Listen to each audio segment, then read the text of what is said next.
আমি নদিয়া জেলার কালীগঞ্জ বিধানসভার বিধায়ক আলিফা আহমেদ বলছি। আজকে 21শে জুন 2026।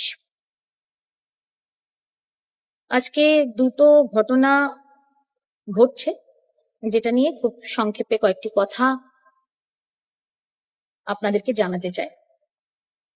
2026 সালের যে নিট এক্সাম ছিল, আপনারা হয়তো অনেকেই জানেন, সেই এক্সামের প্রশ্নপত্র লিক হয়ে যায়, ফাঁস হয়ে যায়। তার জন্য 21শে জুন মানে আজকের দিনটি ধার্য করা হয় পুনরায় নিট এক্সামটি নেওয়ার জন্য। আজকে যে সকল ছাত্রছাত্রী নিট এক্সামের পরীক্ষায় বসেছে, তাদের জন্য আমার তরফ থেকে আন্তরিক শুভেচ্ছা রইল। আমি আশা করি বছরের পর বছর পরিশ্রম করে তারা যে স্বপ্ন দেখে আসছেন, সেই স্বপ্ন যেন তাদের পূর্ণ হোক। কিন্তু তার সঙ্গে সঙ্গে এটা ভুলে গেলেও হবে না যে প্রায় 22 লক্ষ ছাত্র ছাত্রী এই যে নিট এক্সামে বসেছিল, নিট এক্সামের মতো একটা গুরুত্বপূর্ণ পরীক্ষা,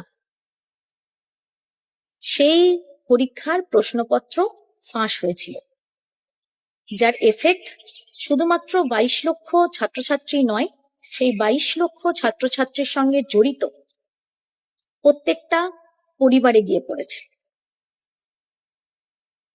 আমরা জানি যে সন্তানের থেকে মূল্যবান একটা পরিবারের কাছে বা একটা বাবা মার কাছে আর কিছু নেই। এবং অনেকেই পড়াশোনা জগতের সঙ্গে যারা জড়িত, তারা অনেক বছর ধরে স্বপ্ন দেখেন যে নিট এক্সামে কোয়ালিফাই করবেন, এবং অনেক পরিবারও সেটা স্বপ্ন থাকে। সেই জন্যই জীবনের অনেক মূল্যবান জিনিসপত্র অনেক সময় তারা বন্ধক রেখে, লোন নিয়ে বাচ্চাদেরকে কোচিং সেন্টারে পাঠান।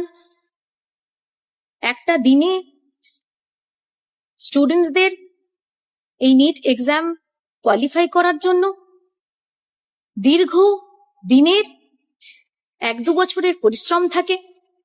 দিনে 10 থেকে 14 ঘন্টা বাচ্চারা পড়াশোনা করে এই পরীক্ষাটা দিতে যায়।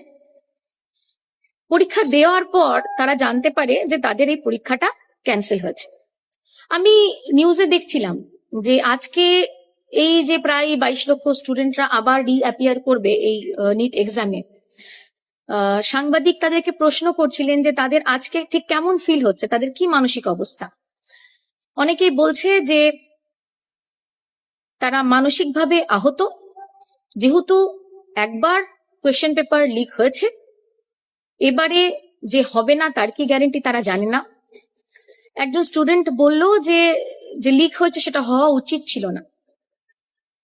আপনারা নিশ্চয়ই জানেন, এই এক্সাম ফাঁস হওয়ার পর যাদের দীর্ঘ বছর ধরে সাধনা থাকে এই পরীক্ষায় নিজেকে কোয়ালিফাই করার, বা পরিবারের একটা প্রেশার থাকে, সেই সমস্ত বাচ্চাদের বা স্টুডেন্টদের মনে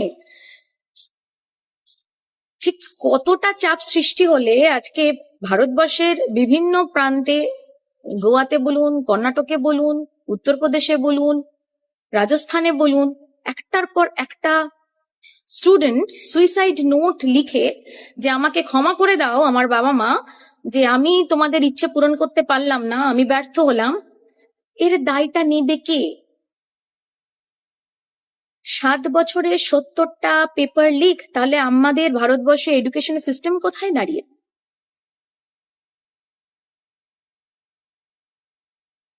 আর আমি শুনছিলাম আমাদের ভারতবর্ষের এডুকেশন মিনিস্টার প্রধানজির বক্তব্য। তিনি বলছেন বাচ্চারা নির্ভয়ে পরীক্ষা দিক, এবং বিরোধীদের তিনি বলছেন তারা নাকি অপবাদ দিচ্ছে।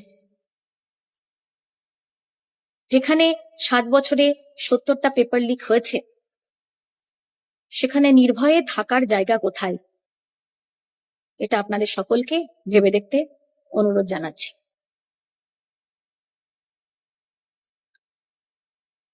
আমরা ভারতবর্ষের এমন একটা সন্ধিক্ষণে এসে পৌঁছেছি,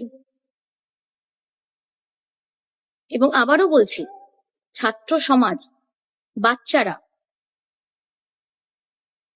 স্টুডেন্টসরা, যারা দেশ গঠনের আসল কারিগর, প্রশ্ন যখন তাদেরকে নিয়ে ওঠে তখন আমাদের সকলকে সচেতন হতে হবে। সিস্টেম যদি করাপ্ট হয়, সেই সিস্টেমের এগেনস্টে বলতে হবে, আওয়াজ তুলতে হবে। এটা আপনাদের সকলকেও ভেবে দেখতে, জানতে আমি অনুরোধ জানাচ্ছি। আজ 21শে জুন, আজ আরো একটি ঘটনা ঘটছে। আমরা দেখলাম, আমরা জানি আজকে আন্তর্জাতিক যোগা দিবস।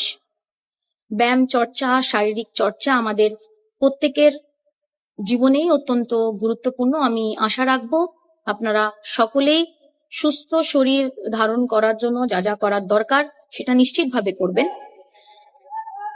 শুধু একটা কথাই মনে করাতে চাই, পশ্চিমবঙ্গে নতুন একটা সরকার এসছে। সেই সরকার আসার পর তারা বিধান দিলেন যে রাস্তা ব্লক করে, পাবলিকের অসুবিধা সৃষ্টি করে কোনো কিছু করা যাবে না। তার জন্য দীর্ঘ বছরের পর বছর ধরে চলে আসা রেড রোডে ঈদের সময় যে নামাজ, সেই নামাজ এবার পড়তে দেওয়া হয়নি। পাবলিকের যাতে অসুবিধা না হয়, এবং সরকারের যেহেতু এটা বিধান ছিল, তাই সেই সম্প্রদায় যাদেরকে এই নামাজ পড়তে দেওয়া থেকে বিরত রাখা হলো, তারা কোনো প্রশ্ন করেনি। তারা ব্রিগেডে গিয়ে তাদের যে নামাজ সেটা আদায় করেছেন। কিন্তু আমরা দেখলাম আজকে এই আন্তর্জাতিক যোগা দিবসের নাম করে আজকে প্রধানমন্ত্রী এসছেন পশ্চিমবঙ্গে, ঠিকই, গর্বের কথা। কিন্তু আজকের এই দিনটিকে ঘিরে প্রায় 7 দিন রেড রোড বন্ধ রাখা হলো। আপনাদেরকে এইটুকুই ভেবে দেখার জন্য অনুরোধ জানাবো যে কোথাও না কোথাও এটা কি দ্বিচারিতা হলো না? 7 দিন ধরে এই যে রেড রোড বন্ধ রাখা হলো, তাতেও তো পাবলিকের অসুবিধা হলো।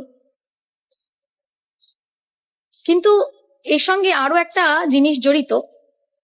যখন এই রেড রোড বন্ধ সংক্রান্ত কথা আমাদের রাজ্যের এক মন্ত্রীকে জিজ্ঞেস করা হলো, তখন তিনি বললেন যে যাদের এই সমস্ত নামাজ পড়ার দরকার আছে তারা চাইলে বাংলাদেশ চলে যেতে পারে, পাকিস্তান চলে যেতে পারে। আমার খালি এইটুকুই বলার, এই যে এতদিন ধরে এই বিজেপি দলটি থ্রেট কালচারের কথা বলে আসছেন, আপনাদেরকে ভেবে দেখতে অনুরোধ করব, যারা কথায় কথায় প্রশ্ন করলেই বাংলাদেশ চলে যাও বা পাকিস্তান চলে যাওয়ার নিধান দেয়, এটা ঠিক কোন কালচারের আওতায় পড়ে? সকলে সুস্থ থাকবেন। ধন্যবাদ।